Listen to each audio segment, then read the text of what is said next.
मैं आग्रह करूंगा कि इस कार्यक्रम में जो बूथ अध्यक्ष है वो एक बार अपने स्थान पे खड़े हो जाएं। जो बूथ अध्यक्ष आज के इस कार्यक्रम में आए हैं वो अपने स्थान पे खड़े हो जाएं और सबसे आग्रह करूंगा जोरदार तालियों के साथ में इनका स्वागत करें, अभिनंदन करें। ये कार्यकर्ता ये भारतीय जनता पार्टी के रीढ़ की हड्डी है जो बूथ को मजबूत करके पार्टी को मजबूत कर रही है।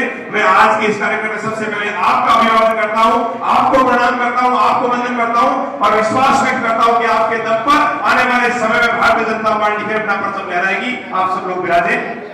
आज के इस कार्यक्रम में हमारे बीच में उपस्थित भारतीय जनता पार्टी के कैप्टन श्री महेश बी चौहान जी, भारतीय जनता पार्टी के जिस मंडल में कार्यक्रम हो रहा है उस मंडल के एक ऊर्जावान हमारे मंडल अध्यक्ष जी के लिए मैं चाहूंगा एक बार जोरदार तालियों से स्वागत अभिनंदन करें। श्यामा प्रसाद मुखर्जी और क्षेत्रीय मंडल दोनों मंडलों के अध्यक्षों के लिए एक बार जोरदार तालियों से स्वागत अभिनंदन करें।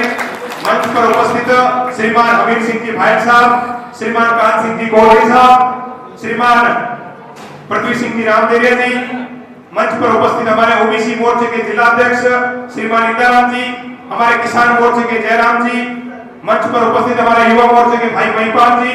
और अभी हम चर्चा कर रहे थे, सोम सिंह जी ने कहा विद्यार्थी परिषद से लंबे टाइम से आप काम कर रहे हैं पार्टी के लिए। इन्होंने कहा कि सिरदरी की धरती पर इन सब युवाओं ने जो आज संकल्प लिया है, ये संकल्प इस आने वाले समय में इस कांग्रेस की सरकार को प्रदेश से और सिरदरी और सिवाड़ा विधानसभा से उखाड़ फेंकने का संकल्प है।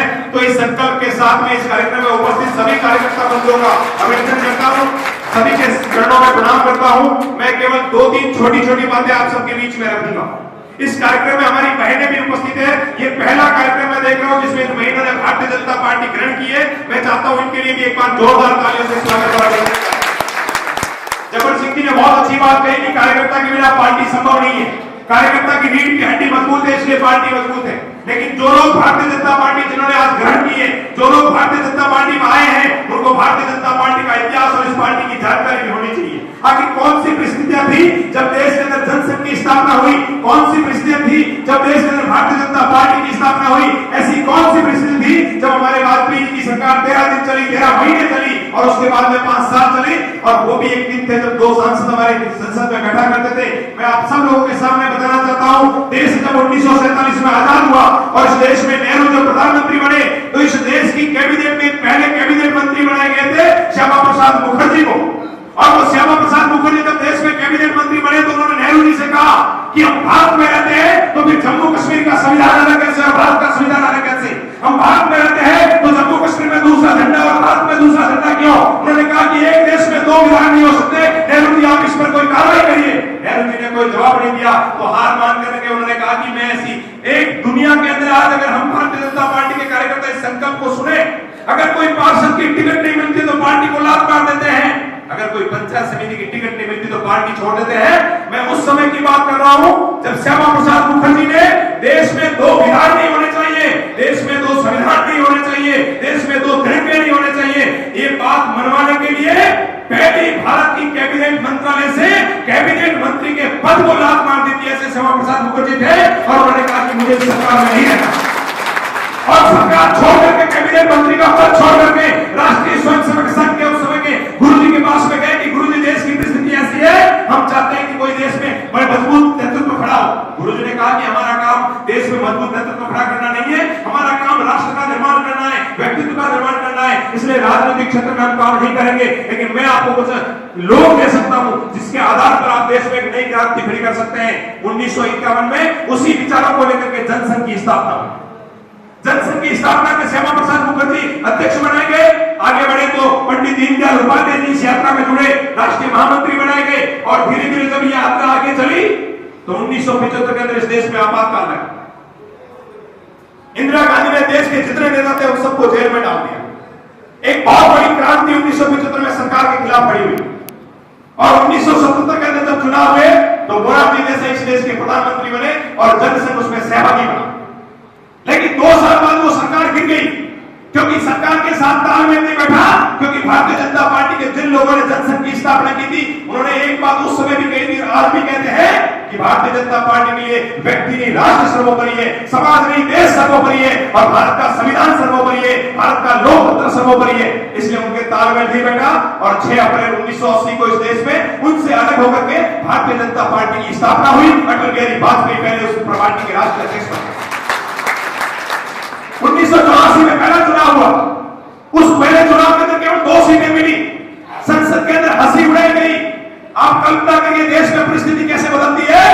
1984 में संसद में वाजपेयी ने कहा था कि आज भाजपा के 2 सांसद पे आप हंस रहे हो, दुनिया देखेगी जब आप देश में केवल 2 लोग बचोगे कांग्रेस के अंदर और पूरी दुनिया आप पर हंसेगी। मैं दावे के साथ में कहता हूं, आप कार्यकर्ताओं की मेहनत से आज पूरे भारत में केवल 2 राज्य में बची है, बाइक पर बैठने लायक भी नहीं बचे कांग्रेसी। ये सब वाजपेयी जी के उस समय की बात है। उसके बाद में देश में एक नया आंदोलन खड़ा हुआ राम मंदिर को लेकर।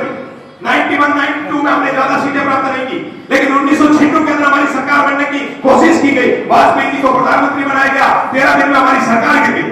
1998 में हमने पुनः प्रयास किया, हमारी सरकार बनी, 13 महीने हमने सरकार चलाई, लेकिन हमने सिद्धांतों से समझौता नहीं किया। हमारे लिए देश तब भी सर्वोपरि था, हमारे लिए देश आज भी सर्वोपरि है और हमारे लिए देश आगे भी सर्वोपरि रहेगा। लेकिन 1999 में हमारी बहुमत के साथ में सरकार बनी, वाजपेयी जी प्रधानमंत्री बने, 2004 तक हमारी वो सरकार चली और 2004 से लेकर के 2014 तक वापस विपक्ष की सरकार चली और 2014 के बाद में भारत में एक नई क्रांति हुई। इसलिए मेरा आप सबसे आग्रह है कि जिस प्रकार की यात्रा इस जनसंघ की और भारतीय जनता पार्टी की चली है, उसकी जानकारी प्रत्येक कार्यकर्ता को होनी चाहिए और जिन युवाओं ने आज भाजपा को ज्वाइन किया है उनको भी ध्यान होना चाहिए कि किन लोगों के त्याग तप और बलिदान पर भारतीय जनता पार्टी खड़ी। जब मोदी जी इस देश के प्रधानमंत्री बने उससे पहले देश के युवाओं में बड़ी निराशा थी। हमारा प्रधानमंत्री विदेश में जाता तो कोई टाइम नहीं देता था, एयरपोर्ट पर उसको 2 घंटे खड़ा रखा जाता था, उसकी तौहीन की जाती थी, भारत का कोई सम्मान नहीं था। भारत के युवा ये सोच रहे थे कि कब इस देश में क्रांति आएगी। लेकिन 2014 का जब चुनाव हुआ और इस देश में नरेंद्र मोदी प्रधानमंत्री बने, मैं दावे के साथ कहता हूं, आप सबने टीवी पर उस सीन को देखा होगा। पहली बार जब संसद की सीढ़ियों को चुमा तो देश का नौजवान गौरवान्वित हुआ कि भारत को जो चाहिए था वो मिल गया है और अब भारत आगे बढ़ेगा। और ये हिंदुस्तान ने नहीं कहा, ग्लोबल टाइम्स जो विदेशी अखबार है उसने उस दिन लिखा जिस दिन मोदी प्रधानमंत्री बने, उन्होंने कहा कि हिंदुस्तान में पहली बार भारतीयों की सरकार बनी है। ये विदेशी अखबार ने लिखा, दुनिया ने माना कि देश के अंदर पहली बार हिंदुत्व को मजबूत करने वाली सरकार बनी है और हमने उस चीज को देखा और महसूस किया। लोग कल्पना करते थे कि राम मंदिर कैसे बनेंगे, विवाद चल रहे, केस चल रहे, सुप्रीम कोर्ट क्या कहेगा, हाई कोर्ट क्या कहेगा, वो क्या कहेगा, लेकिन सबका तोड़ निकाल करके मजबूत दावे पेश करके साबित कर दिया कि जब सरकार चाहती है तो देश में राम मंदिर का भव्य निर्माण हो सकता है। देश और दुनिया के वकील कहते थे धारा 370 कैसे हटेगी, लेकिन इसी मोदी जी ने अपने नेतृत्व के दम पर एक ऐसी योजना बनाई जब मार करके सारे लोग, जो लोग ये कहते थे कि जम्मू कश्मीर में कोई तिरंगा उठाने वाला नहीं मिलेगा, उन लोगों को सबको एहसास हो गया कि अब देश बदल रहा है और भारत में राष्ट्रवादी ताकतें हावी हो रही है।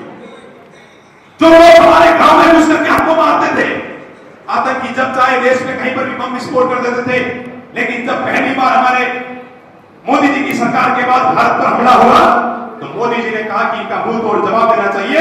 अमेरिका और इजराइल के बाद भारत तीसरा देश बना जिन्होंने घर में घुस करके दुश्मन का सफाया किया और देश पूरी दुनिया को बताया कि भारत अब किसी भी समझौते के लिए तैयार नहीं है, भारत किससे डरने और घबराने वाला नहीं है। लेकिन मित्रों, इन सब के बीच में देश में कुछ क्रांतिकारी लोगों के साथ साथ देश को पतन की तरफ ले जाने वाले लोग भी खड़े हुए। जिन कांग्रेस को हम समझते थे कि ये देश को चला रहे 70 सालों से, उन कांग्रेसियों ने साजिश की किसी प्रकार से मोदी को गिराया जाए, भारतीय जनता पार्टी की सरकार को गिराया जाए, विदेशी रणनीति बनाएंगे। मुझे बड़ा दुख होता है कि एक बार मैं अपने कार्यकर्ताओं से कहता हूं कि अगर कांग्रेस की सरकार कहीं पर बनती है उसमें सहभागी हम लोग हैं, हम लोग वोट देकर के उनको सरकार को बनाते हैं। मैं आज इस मंच से आपसे हाथ जोड़कर निवेदन करता हूं, 2 रुपए किलो गेहूं मिले या नहीं मिले, फ्री में सिलेंडर मिले या नहीं मिले, लेकिन देश के स्वाभिमान के साथ समझौता मत करना, किसी ऐसे व्यक्ति को वोट मत देना जो ठीक करके भारत के स्वाभिमान के खिलाफ खड़ा होता है या भारत माता की जय जयकार करने में जिसको शर्म आती है। हमने अप्रैल 2016 का वो दिन भी देखा जब हमारे 10 सैनिक बर्फ में दब करके शहीद हो गए थे। हनुमंत थप्पा दिल्ली में आखिरी सांसें गिर रहा था, मुझे उस दिन नफरत हो गई भारत के उस राजनेता से। वो हनुमंत थप्पा से मिलने हॉस्पिटल में नहीं गया, बल्कि जेडीयू विश्वविद्यालय के अंदर भारत तेरे टुकड़े होंगे इंशाल्लाह इंशाल्लाह करने वालों के समर्थन में खड़ा हुआ। मुझे लगा कि उससे बड़ा शर्मनाक पल कांग्रेस और इस देश के लिए हो नहीं सकता। हम किस कांग्रेस की बात करते हैं? कौन लोग थे वो आतंकवादी जिनको फांसी दी गई और आपके लोगों ने रात को 2:30 बजे कोर्ट खुलवाया? क्यों? हमने तुम्हारा बाप मारा था तो रात को जाकर के कोर्ट खुलवाया 2:30 बजे, हमने आतंकवादी को सजा दी, उसके लिए भी तुम समर्थन में खड़े हो गए। राजस्थान की जो परिस्थिति वर्तमान समय में कांग्रेस सरकार में है, जब से कांग्रेस की सरकार राजस्थान में बनी है तब से जिन चीजों को हमने महसूस किया है उन चीजों को दिल में आग की तरह रखिए।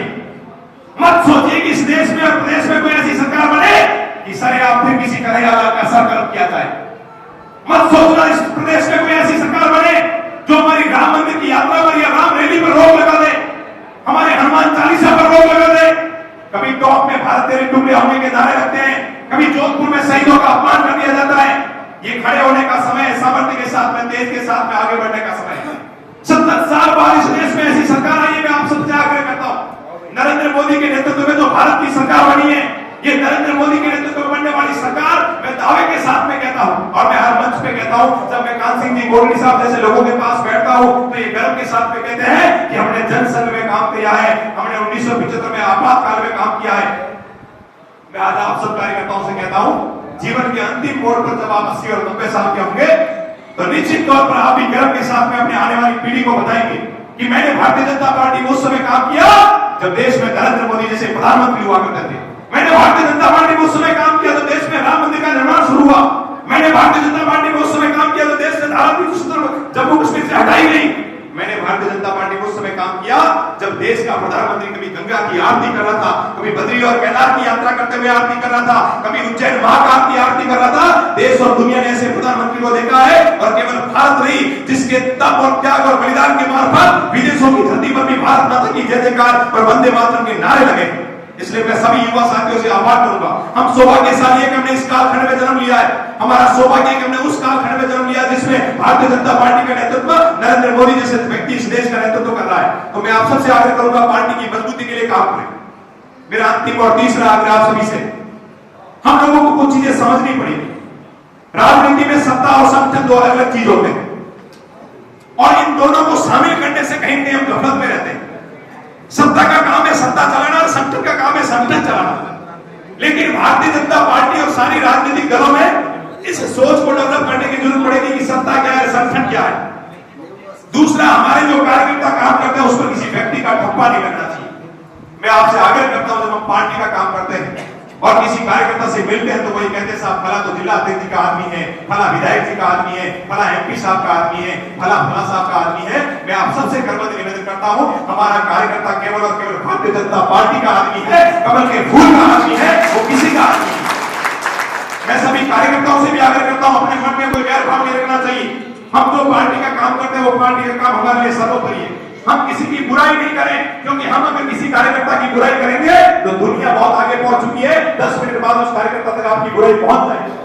चुनाव कौन लड़ता है कौन नहीं लड़ता ये विषय हमारा नहीं है। हमारा विषय, हमारा मूल मजबूत होना चाहिए, हमारा शक्ति केंद्र मजबूत होना चाहिए, हमारा मंडल मजबूत होना चाहिए, हमारा जिला मजबूत होना चाहिए। इसलिए आज के इस विशेष दिन पर मैं आप सभी से आह्वान करता हूं, आने वाले समय में हम और मजबूती के साथ में खड़े होकर के शिवाना की इस धरती से नया इतिहास रच करके पिछली बार जिन वोटों से हमने विधायक जी को जिताया था उससे दोगुनी ताकत के साथ में आने वाले समय में भारतीय जनता पार्टी को विजयी बनाएं और हम सब लोग नया संकल्प लेकर के यहाँ से जाएं कि भारत की इस धरती पर हमारा जो जन्म लिया है उस जन्म को सार्थक करते हुए राष्ट्र प्रथम राष्ट्र सर्वोपरि की भावना के साथ में सारे कार्यकर्ताओं का सम्मान करते हुए, सारे कार्यकर्ताओं के साथ चलते हुए हम सब मिलकर के भाजपा को मजबूत करेंगे। इतना मैं आप सबको आह्वान करता हूं और सबसे आग्रह करता हूं, आने वाले समय में चुनाव का मोड़ आ रहा है। हम सब लोग अपने परिवार को कह दें कि आने वाले 4-6 महीने साल भर हम पार्टी को समय देने वाले हैं, इसलिए पूर्ण रूप से अपना समय देकर के पार्टी को मजबूत करें। आप सब लोगों ने बुलाया, मान सम्मान दिया। एक बार पुनः आप सभी को दिवाली की रामा सभा करता हूं। जय हिंद, जय भारत।